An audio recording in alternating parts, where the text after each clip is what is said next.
Hi, I'm Karen. We're here at Montavilla Sewing Center, and today we're talking about the Baby Lock Celebrate Serger. In this video, we're going to learn how to do a rolled hem. Okay, to set up your machine, first of all, look in your instruction reference guide and go to Rolled Hem in the table of contents, page 25. Now this gives you the instructions for how to set up your machine for rolled hem. I'm going to walk you through it. First of all, remove the left-hand needle. So we're going to take our left-hand needle out, make sure that that needle's up as high as it goes. I like to leave my needle threaded while I'm taking it out, and that way if it drops down inside the machine, the thread is holding it.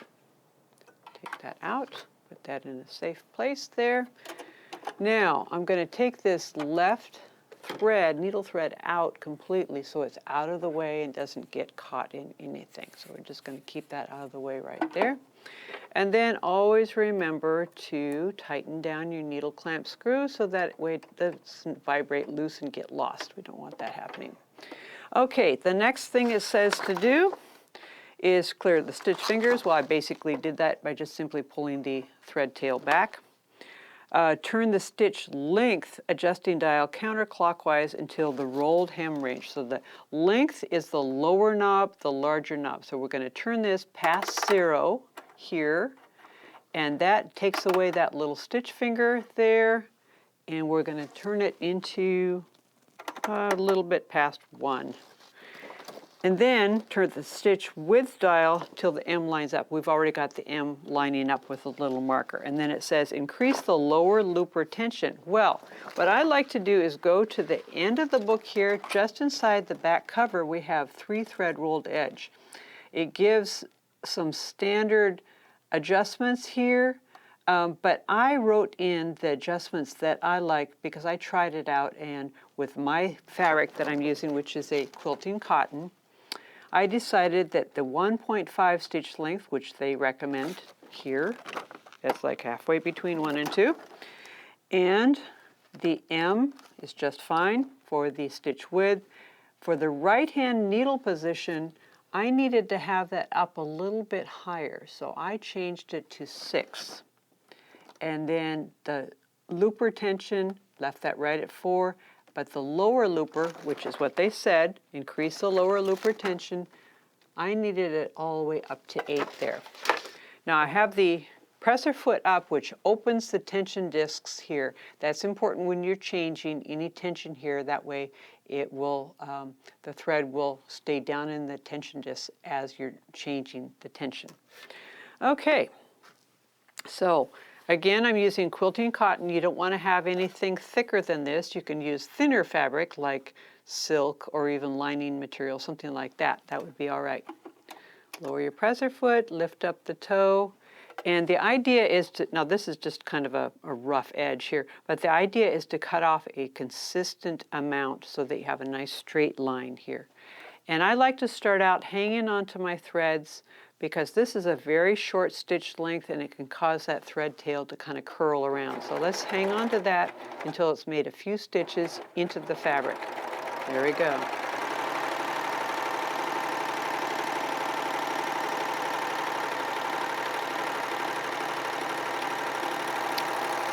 And then at the end, hang onto the thread tail, not the fabric itself, because you want to pull that out like this and cut this off. That's your rolled hem, like that. Now, if it tends to be a little bit, you see maybe a little bit too much here, you may need to increase your lower looper tension. That would be, on this one, the light blue. I also needed to increase my right-hand needle tension in order to keep this nice and flat. Now, normally I would use the same color of thread as fabric, and it would give a nice rolled edge. You can see this, there's no raw edge here. So next we're going to use this lofty thread in the upper looper, and I'm going to show you what that looks like. In order to do that, we need to change this upper looper thread. Now, if you look at this, it's kind of fuzzy at the edge. That's not going to fit down in that looper port very easily. So I'm going to use the tie-off method. What we do, take and snip this way, take it out of that first thread guide, place that. This is called Maxi Lock Stretch. It's a loftier thread. And we're going to see what that does. We're going to leave all of our settings the same and just put this in instead.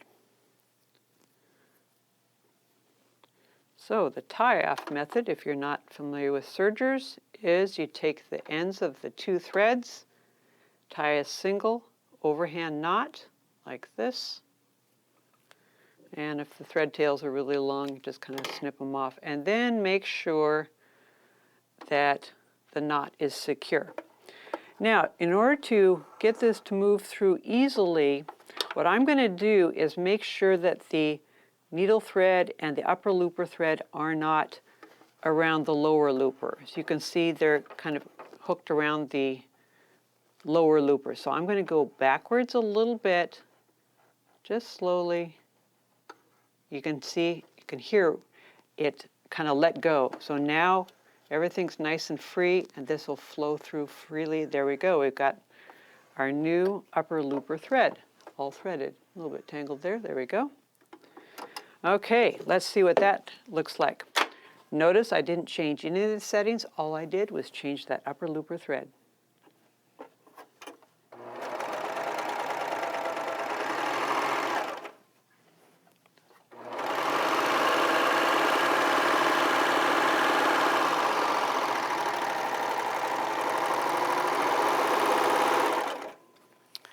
Beautiful.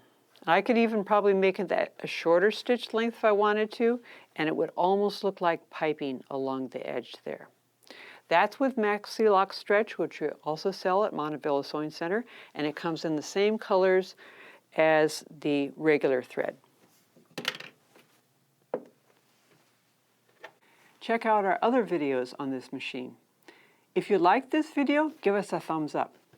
And if you have comments or questions, or ideas for other videos you'd like to see, put those in the comment area down below. We have lots of other videos here on our Montavilla YouTube channel, so stay tuned. Thanks for watching. Bye.